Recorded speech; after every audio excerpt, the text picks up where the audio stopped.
SDK.finance. This video will show how to create contracts and set up system commissions. To create a new contract, you can duplicate an existing contract using this API. By default, a few contracts are created when the system starts, so you can use them as a base for duplication. To create a copy of an existing contract, you need to provide the contract ID of the one you want to duplicate. In the request body, you must specify some parameters for your new contract, such as the name of the new contract.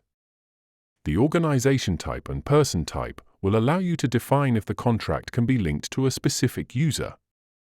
The contract start date. Whether to copy commissions and limits from the existing contract, set to true or false. If you're wondering where to get the contract ID, there's an API that returns a list of all contracts in the system.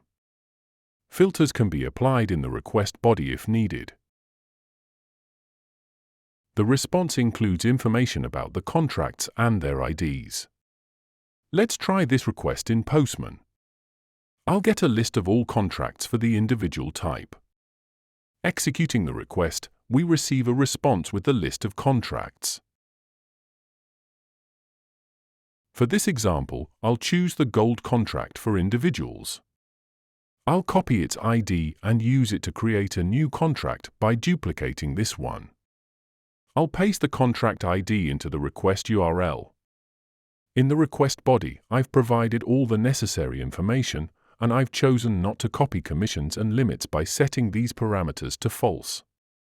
After executing the request, the new contract is successfully created with the specified name and data. Now it's time to create new commissions for the system and for the contract. The APIs used here are the same as those for creating commissions for vendors, but with some differences in the request parameters. When creating a commission for the system, the type must be set to system. The contract ID must also be provided as a mandatory parameter. Let's try this request in Postman. Most fields are already filled in. I've pasted the contract ID of the newly created contract and specified other parameters such as type, set to system, currency ID, vendor ID, and flow ID. To get the flow ID, we can use the known API for viewing operation flows. The commission profile was successfully created, and it is present in the response. The next step is to create a new commission rule. We use the same API that was used for creating commission rules for vendors. Provide the commission profile ID in the request URL. In the request body, specify parameters such as beginning date, end date, direction of commission, and any other required details. I've copied the profile ID from the response of the previous API and included all necessary data in the request. After executing the request, the rule is successfully created. Next, we create a commission rule condition using the same API as for vendor commissions. Provide the profile ID and rule ID in the request URL.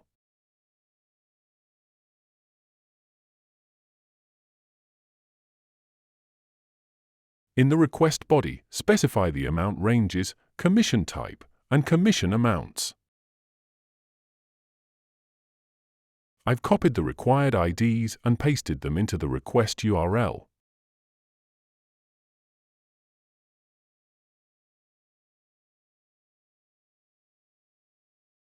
The request body contains valid data, and upon executing the request,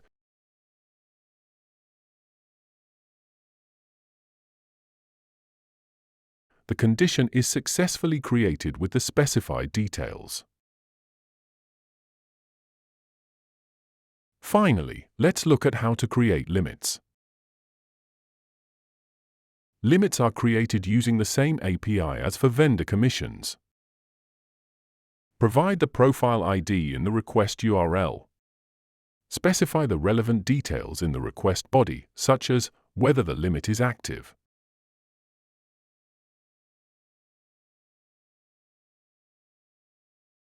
The type of limit, amount or transaction count.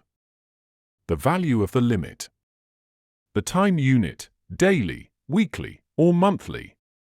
For this example, I've set a limit for the number of transactions per month with a value of 100. After executing the request, the limit is successfully created. This concludes the flow for setting up system commissions. As you can see, the same APIs are used for setting up commissions for both the system and vendors. That's all. Thank you for your attention.